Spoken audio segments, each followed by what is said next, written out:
Right, so recently on the channel we've been talking about independent wrestling and incidents that took place on those shows, so how about we talk about some WWE shows and some incidents that took place on them, more specifically from WWE Live Events, which are the shows you aren't meant to be able to see unless you attend, and they always bill live events as you never know what's going to happen on them and anything can take place, but really nothing usually does. But on the rare occasion we can get a pretty crazy or weird incident, such as Chris Jericho in Brazil in Sao Paulo in 2012, as in this incident Chris Jericho found himself nearly getting arrested after a moment during a live event where Chris Jericho kicked the Brazilian flag.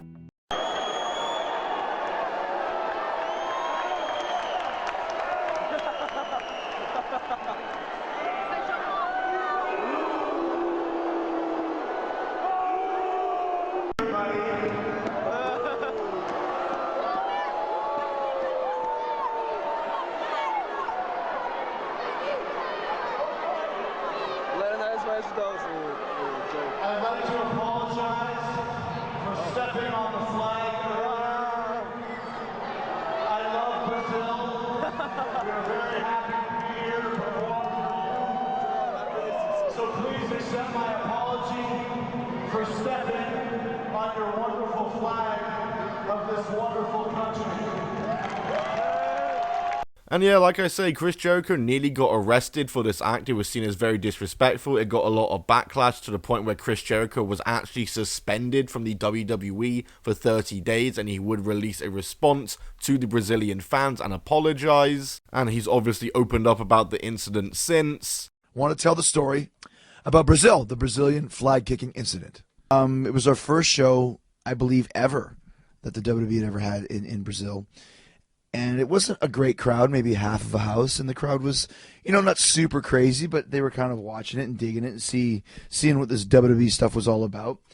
The Brazilian army were the security for the show. We come to the ring, Punk gets introduced, he's the good guy, I'm the bad guy, and somebody throws a Brazilian flag into the ring. So Punk grabs it and kind of takes it and parades it around, waves the flag, people cheer, and he puts it on the turnbuckle. Referee Mike Chioda goes to take the flag out of the ring, and I stop him. I go, no, Mikey, come here. Let me have that flag.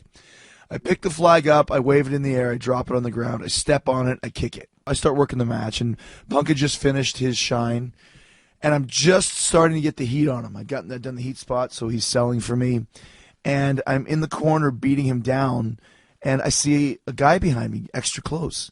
And I turn, and it's a referee, but it's not Chioda, it's Charles Robinson. Charles had come into the ring. I'm like, what the hell's going on? Like, why is Charles in here? Did somebody get hurt? And he goes, you have to apologize. I'm like, what? He goes, you have to apologize for kicking the flag. I'm like, F that, get out of here.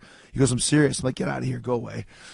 And I look, and I see John Laurinaitis running down to the ring. And he's the producer of the match, the agent of the show, the guy who's in charge of this road show.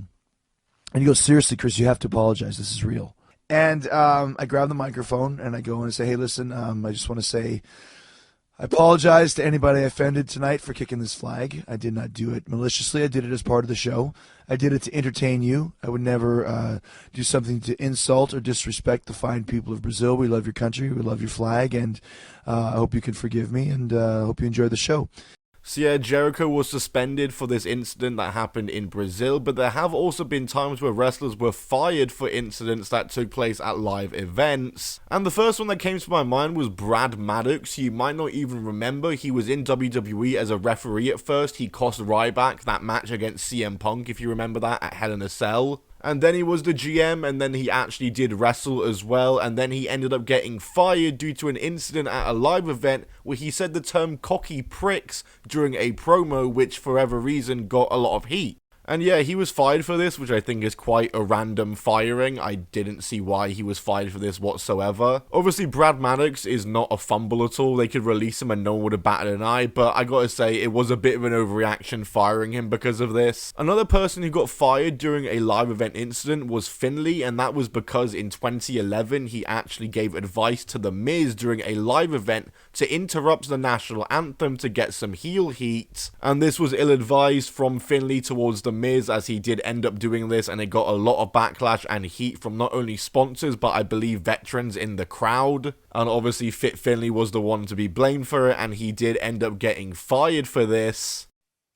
Let's talk a little bit about the other news that everybody's talking about as we head in here to WrestleMania. Fit Finlay was fired after a house show in Champaign, Illinois. The Miz interrupted the national anthem to get some heel heat, and ultimately the Army National Guard complained, and Finlay is essentially the fall guy. What'd you think of this news? Fit is well respected. I've never heard anybody say anything even remotely sideways about Fit. Is this just somebody had to take the fall, and unfortunately, since he was probably the agent for the match, it was him? Was it handled properly in your opinion, or is this just a nature of the business when you're trying to make sponsors happy? Well, that's the bottom line. That's what you just said. You had to make amends to the sponsors and the agency, the ad agency that was placing those buys. So, and they, at that time, Miz was certainly considered one of the fair-haired children, and Vince always loved Miz, still does. I thought it was bullshit. Finlay would obviously return years later as a producer, but what a crazy way to go out initially. And then there are the times that the fans get into it with the wrestlers, sometimes storming the ring, sometimes even attacking them, such as the time Randy Orton was attacked by a crazed independent wrestler during a house show in South Africa.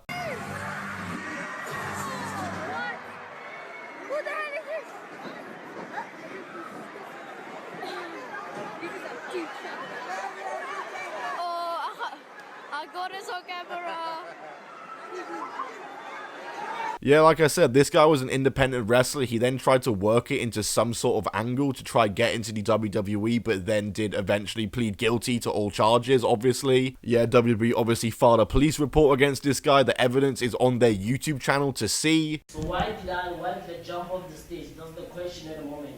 Randy Orton, wherever you are, man, you owe me. I'm the wrestling machine. I'm coming, Randy. I'm after the money in the bank case. I'm after the briefcase. I'm after that. And I will get it because in everything I do in this world, I keep on shining, surviving. My man, you know it's all an act, eh? Are you aware of that? I'm aware of everything. You're not actually supposed to attack. All I want is Randy Orton. You planned this from the initial. Yeah, I planned all of this. I'm a wrestling machine. You are not permitted to enter the premises or be in the buildings on the premises at Grand West Casino. And then there was also the time that Roman Reigns was hit in the back of the head by a fan who threw a briefcase into the ring, before he was obviously dumped out of the building and booed on the way out as well. Safe to say, don't throw things out or attack the wrestlers. Do we not know this by now? Yeah!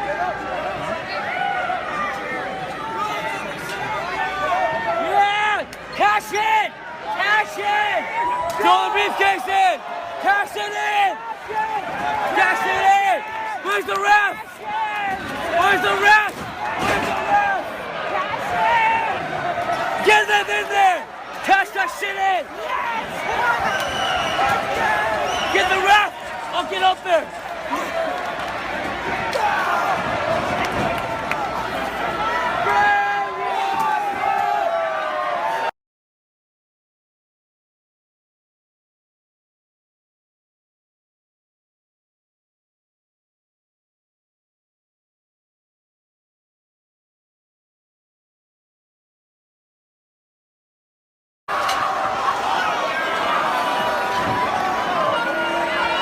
Go, go, go, go.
And yeah, that's about it I can think of. The only other one I can think of was the JBL incident in Germany, which I just don't know how long I can talk about that for without getting demonetized. You can probably tell why from the video. But yeah, if you can think of any other WWE live event incidents, then leave them down below in the comments. Like the video if you did enjoy, and subscribe with notifications on so you never miss a video. Thank you guys so much for 300,000 subscribers. We hit it recently. It is pretty crazy. I don't have many words to say about it right now, but I will do soon. I'll probably put a post out or say something in a future video properly. But yeah, just thank you for that, and thank you for watching this video. I'll see you all in the next one. Goodbye, and keep on rolling.